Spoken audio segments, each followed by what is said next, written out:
Well, Caroline, as I'm excited to learn what you're binge watching a little later, first we got to get to a great guest that we have on today. And it's around neuro-inclusion in the workforce. And we've spent a lot of time telling our listeners about modernizing benefit programs. And, at its core, neuro-inclusion means creating environments where neurodivergent people, and it's a big spectrum that our guest is going to talk to us about today. So it's not just one area, can really make sure they participate fully and authentically and feel heard. So we've got a great guest on today that we had at one of our Benefits Alliance conferences last fall to come speak about their organization. So I'm excited to have her on today. Yeah, definitely, Rob. It certainly caught my attention when we saw Nüense on stage at one of our conferences, and Melissa St. Louis is going to come in and educate us further, because there's, as you said, there's just so much that we don't know. And as employers work with you and other advisors to look at claims experience and figure out a game plan, recognizing that not everyone puts their hand up with self-diagnosis or sharing a diagnosis. How do we get at still helping people with the benefits coverage today? So I'm really interested. That's my number one thing I want to hear from Melissa is how do we get at that and help managers and employees ultimately have this great conversation and gain support. Melissa St. Louis, welcome to our podcast. We're so grateful to have you on today. Co-founder of Nüense. And maybe for our audience, why don't we start giving a background of a little bit about yourself and the organization that you started that is making a lot of headway right now.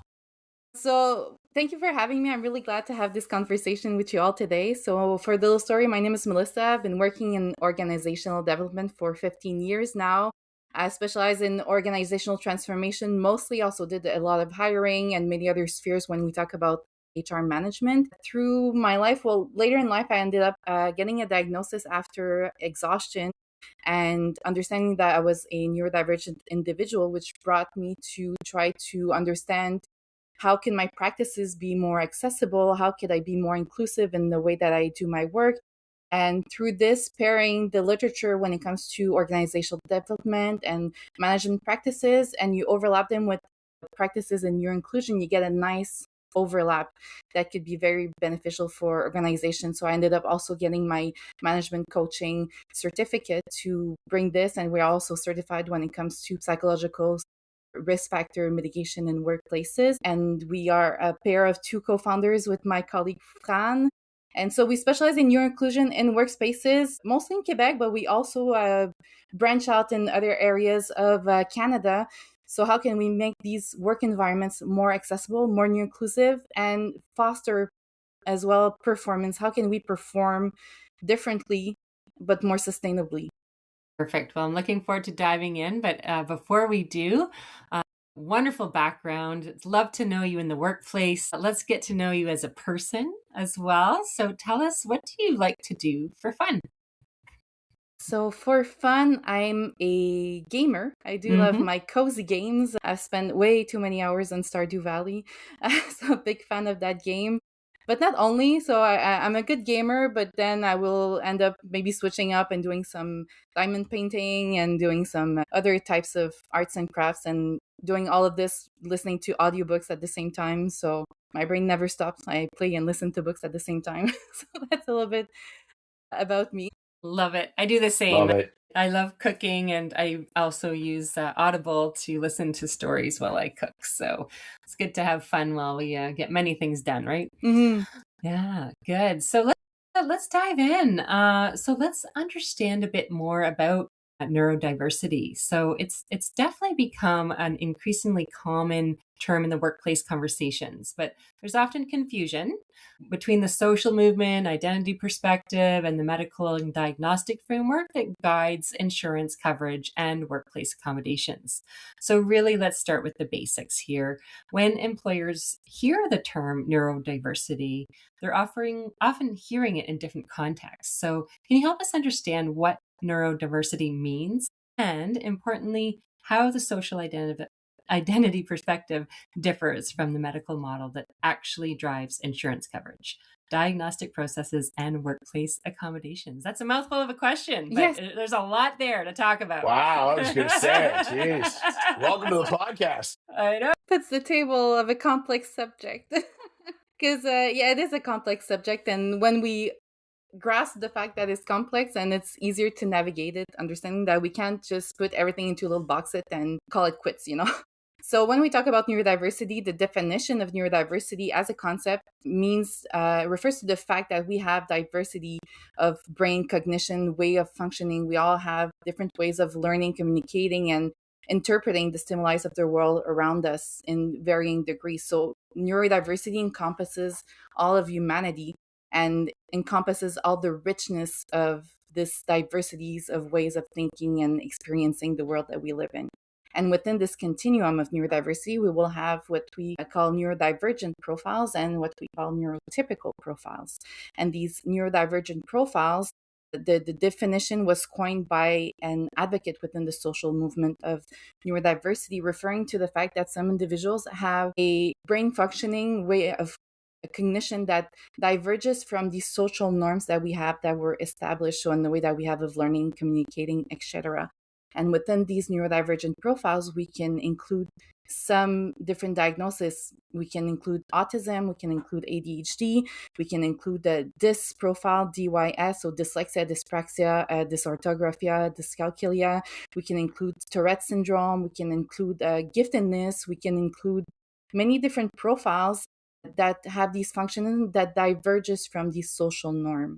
And when somebody is neurotypical, it's somebody that navigates easily in these norms, that will not face great challenges or will not face invisible situations of disability through these norms by the way that their brain is functioning. So we're starting to see we have the medical model, which is the diagnostic and the criteria, which is overlapping with the social movement, which refers to these identitary terms such as neurodivergent. So you don't go to the doctor to have a diagnostic of neurodivergent, but you go to the doctor maybe to have a diagnosis of ADHD, and then you might want to identify yourself as neurodivergent or not. It comes down to preference at this point. Am I making this part palatable?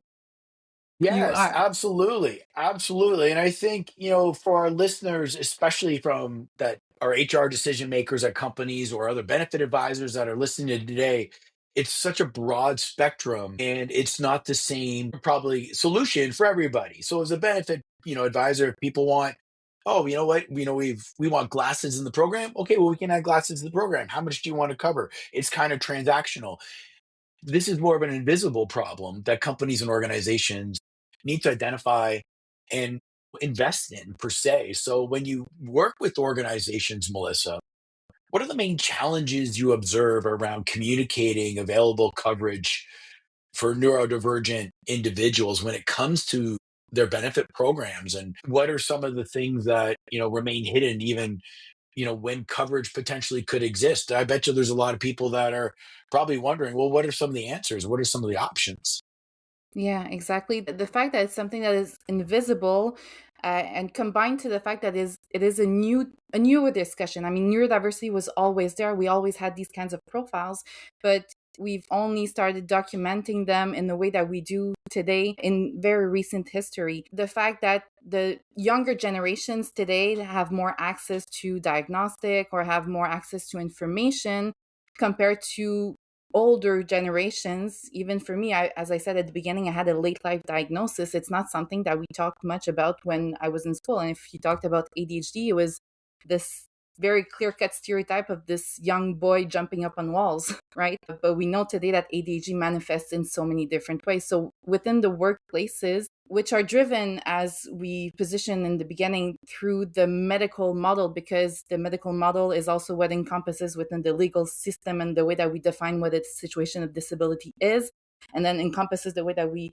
drive our insurance and through the medical perspective of the whole discussion. So we have people that will not necessarily have had access to diagnosis or will have access to it later in life and have internalized stigma or ableism and will not want to share it or disclose it. And then you have younger generations, which are more used to having these discussions. They had adaptive measures within the school system, and they get into the workplaces, and then they feel like they are more maybe comfortable to disclose and to request what they need to be their best self at work. So all of this together creates these pockets of blind spots in organizations that we need to be comfortable with in some areas, because disclosing a diagnosis like this takes a lot of vulnerability. Once you say it, you can't take it back, and you never know how the employer is going to react to this. Is he going to prevent you from getting that promotion that you really wanted because he's going to think that you can't do it because of that diagnosis, and then put on some stigma on your lived experience as well? So the disclosure rate is quite limited within organizations, and throughout the different types of work environments and professions, they will vary greatly. Sometimes there is going to be only 14% of people that will disclose. It could go up to 30%. So all the different studies bring up different data on this subject, but we have many people that don't know. And then we have many people that, when it comes to disclosing through self-identifying surveys, when we have them in categories, they will ask if you are in a situation of disability or if you identify as somebody who's disabled. But people don't necessarily know that being dyslexic, by the definition of the law, is considered a situation of disability, or they might put stigma on the word disability and not want to identify to this. And I wish we could detabutize the word disability and make it more recognized as a situation, and it is what it is, and it's okay, and it doesn't mean that you are less than. It doesn't mean that you can't strive as much as other people. Right? We talk a lot in Benefits Alliance about modernizing benefit plans, modernizing language to help support people. And I'm picturing Rob here as an advisor, sitting with his clients. I mean, we at the renewal time, we're opening up the renewal report and we're seeing those claims, right? And I think people are really interested to, not only look at the costs and the benefits, but what are my employees and their families using? And if I'm the employer that's looking for assisting my employees in the area of education and support and feeling supported without those labels, it sounds to me, Melissa, what you're saying is there's a real difference between what the claims are showing versus people self-identifying that they need help. Because let's face it, not everyone, regardless of whether the best benefits booklet, whether it's online or paper, it's hard to navigate what coverage there is and what support. So can you talk to us a little bit about how managers can ethically use that claims experience and identify a need, knowing that there is a gap? There's absolutely a gap between people raising their hand and self-identifying versus what we're seeing in the claims.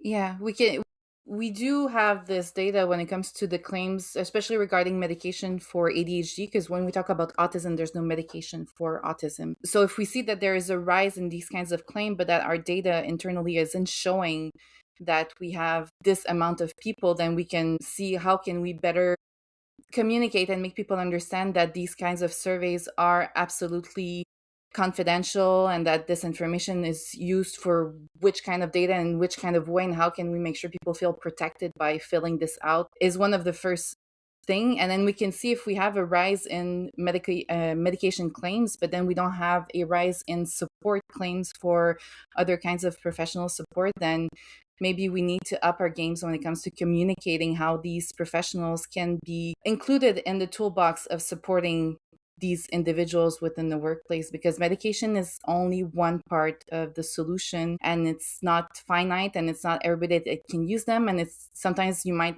have a health condition further along that prevents you from taking that medication, and you don't have anything to rely back on to support you. So how can we better clarify how to reach this professional, what kind of professionals are available, what kind of professionals are useful when we are neurodivergent? We don't know what we don't know. And if we don't find out, then we can't get this help that we need. So this is interesting. 'Cause it leads to a couple of questions that I have now. Would be how should companies balance creating supportive structures in an organization without maybe inadvertently singling people out or making them feel kind of like like as an outsiders, as you kind of mentioned, because you mentioned, I guess it's only 14% of the time that people feel comfortable coming forward. So maybe the kind of question one, and maybe it's question two would be, what would be a simple change that companies could make tomorrow that might have an immediate impact in maybe changing that perception?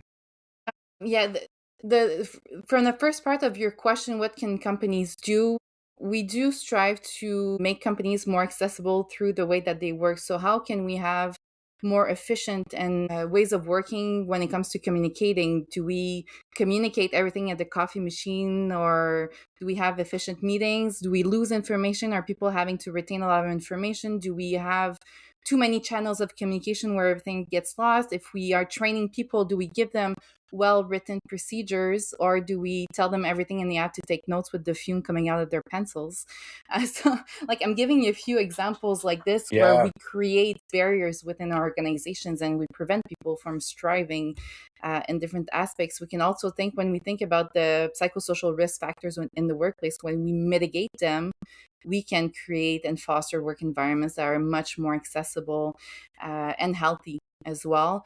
And the other part is when we talk about universal accessibility, these principles, when we apply them to all the different spheres of our organizations, whether it's the way we document, the way we communicate, a little bit like I was saying, when it comes to efficiency in the organization, when you apply these principles, we remove a lot of these barriers that prevent the people from fully implicating themselves at work with their full potential. So this is part of the answer. And then we have enough psychological safety for people to ask for what they need. And we also have to work a lot with managers that do not know how to express their needs. So we do think a lot about the needs of the employees, but the manager have needs and the organizations have needs. So how do we triangulate all these needs to make sure that we can find creative adaptive measures or creative ways of collaborating together that responds to all these different needs? You bring up a great point there, Melissa, and I'm just wondering, in your experience, I mean, what type of support are you aware of for managers to get education on not only understanding all of the various conditions of neurodiversity, but also how to have conversations with team members and open up that door? Any support that you or advice you can give there? Well, I mean, of course, with Nuance, we offer these kind of training and support, and we've been giving it for over 5 years now. So we know that it's well adjusted to the reality of the different organizations. But also, when we look at different employee support programs, some of them will include coaching and support for managers as well, which would be a good opportunity. And many managers don't actually know they have access to this. So when we talk about making these benefits more visible and accessible for employees, managers also are in ways employees, and many of them aren't aware of what everything is available for them, but for the employees as well. And how can we make this exchange of perspective and finding solution more efficient through making it more simple to navigate these information together, right? Yeah. So what would be give us an example of an organization you've worked with. We obviously don't need names, but the most surprising kind of transformation you saw in a company after they implemented uh, some neuro-inclusive practices that you've recommended. Okay, I will manage some expectations with my answer to this question. Talking about neurodiversity in workspaces as of today is really within the awareness um, dimension of Of this course. conversation. So having a big field in an organization where we changed all the processes and we went through all of it, it's not something that has happened as of today. We did go through some good collaborations when we think about how can we remove barriers from hiring processes, making these hiring processes more accessible and neuro inclusive. We're able to make these processes more efficient through having well described job posting and through having well designed job interview questions. And efficiency and accessibility in many different areas go hand in hand. So we had a more robust process while also removing these kinds of barriers. And we can think the same could apply to reviewing our evaluation performance processes, for example. But we do a lot of awareness, and just the fact that we are bringing these conversations forth, and that people that go to these trainings, whether they are employees or managers, they feel like they can have this conversation is a big step forward, because as of not so long ago, it was so taboo that we couldn't have these conversations. So bringing that psychological safety is not a tangible thing that we can measure within the organization, but through the testimonials and people that come to see us after and tell us how they felt seen and how they felt safe within the training and how they feel that they can ask. And then the organization that they come back to us and tell us that they had more people disclosing or more people requesting adaptive measures is a way that we can see we are moving the needle. That's great. Amazing. Well, psychological safety, for so many people is important. And for organizations that are listening, we talk about attracting and retaining your top staff. Like this is the key kind of area that a lot of organizations still haven't really thought of. And I just think of it from organizations around, from what we specialize in doing is different means of communication. Like, as I said, for the longest time in our industry, it was just, here's your booklet on your benefits. Like, just so many people would never reference a booklet, or now, frankly, just even understand it. Or, as you said, like, being aware of everything that's covered. So, but now there's so many more options for organizations. There's videos you could make. There's interactive posters. There's like short summaries. There's, one-on-one kind of, you know, Q&As you could put together. So I'm just thinking that the advantages that organizations have today with different tools could actually almost be more powerful at the same time. Could it not, Melissa? Yeah, and one of the things that we always suggest organizations to do is to do an inventory of what's available. And most of the time, I think they lack a little bit of time to do it.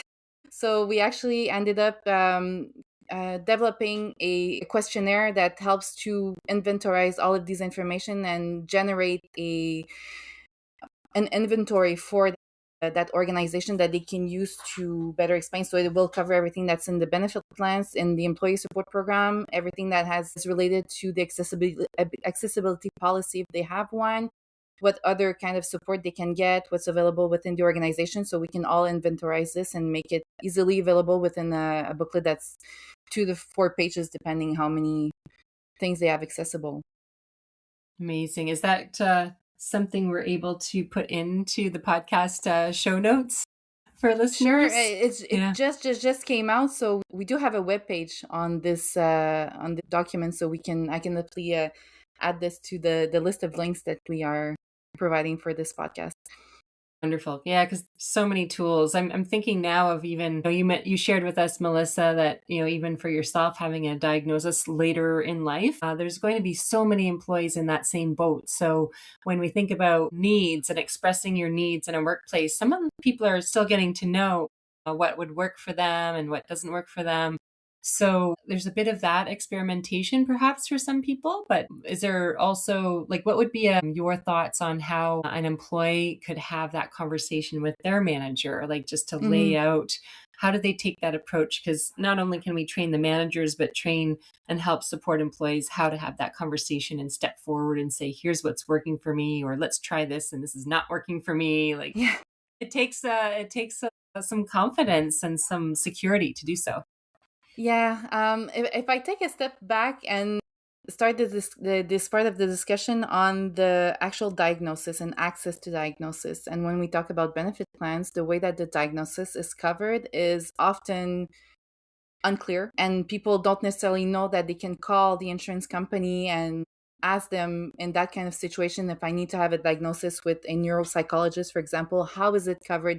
How can I have access to this financial support? If I take myself, for example, back in the days when I went to get my diagnosis, the upfront in the insurance booklet, it said it covered $70 per visit at the neuropsychologist or psychologist. So if I went to get my diagnosis, I had one visit for the interview to assess my profile, another appointment for the tests, and one last appointment to get the diagnosis. So I got a coverage of, I'm not good at math, but $210 on $2,000.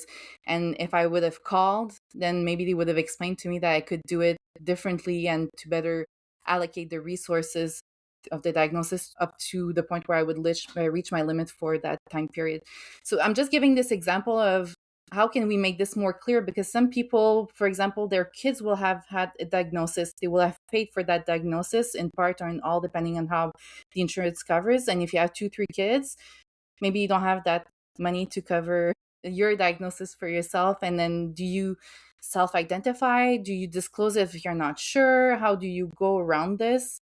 So the whole conversation about diagnosis, which is all in all a personal choice. I just want to also emphasize the fact that you don't need to have a diagnosis to assess your needs and ask for what you need. Okay, we can have a conversation about needs without the diagnosis, but if somebody wants to have them, it's really nice to make sure that we can make this more clear for the people. And then when if I circle back to your question, understanding what we need, even if we have a diagnosis, it's not necessarily a instruction booklet by itself. It does point us to where areas of difficulties might arise. It gives us good pointers, but it doesn't say everything that we need and how it translates into the work environment in which we are. If I just take the example of school, in school we have some types of adaptive measures, but they don't necessarily translate as is to the work environment, and we need to find ways to translate it and understand what the need is. So we need to have these conversations and to look what's under the tip of the iceberg. So we have a challenge with X, Y, and Z. Why are we having a challenge with X, Y, and Z? What happens when I'm trying to do these kinds of tasks? What is preventing me from doing it in an effective way or doing it at all for some reason? Am I scared when I had to do that task? Do I have too many stimulations when I'm trying to do that task? Do I not have clear instruction enough to do that task, so I don't know where to take it? There's so many different reasons why I would have challenges with a certain type of task, and we need to understand what's going on underneath and have these questions and ask ourselves these questions, have introspection and understand what's going on when these tasks are happening, and have these conversations in a non-judgmental safe space, right? Yeah, definitely. Yeah. So as we look to wind things up, Rob, anything going through your mind as to how you might approach, that next benefits renewal and have a conversation with plan sponsor employers looking to help support neurodiversity? Well, it's first and foremost, Melissa, thank you for coming on and kind of, just knowing, not only just shedding some light, but just giving, not only myself, but all our listeners, just that kind of, taking a step back and maybe really looking at analyzing kind of, okay, are there different ways to explain things? Are there different ways to position things? Are there different ways to communicate things? And especially when it comes to insurance, I've used the phrase before, like, surprises are for birthdays. And, if nobody wants to be, as you said, in a situation where you only got 10% of your costs covered in your event. Well, are there different ways that we can communicate, reaching out to providers if there's going to be a certain situation and how? So, I think really going a little bit more in depth than what people are used to. And you're right, because sometimes people want to get things done. Okay, I hired somebody, I'm going to tick off this box, I'm on to the next challenge. And we all know that everybody's pressed for time more than ever. But the importance now of just taking a step back and really making sure we provide the right resources, training, and options to everybody in the workforce, regardless of their needs and wants. But I think it's specifically for what Nuance is doing. I think it sheds light on that companies probably can be doing more. So I think it's been great. Yeah, Great. thank you. Well, as we wrap up, I've got one more personal question for you, Melissa, because I know our listeners that for Benefits Alliance Voice, they follow us, they listen, and they want to know what your recommendation might be. What's on your nightstand? What's on your remote control? What are you watching for shows, movies, or other podcasts you'd recommend?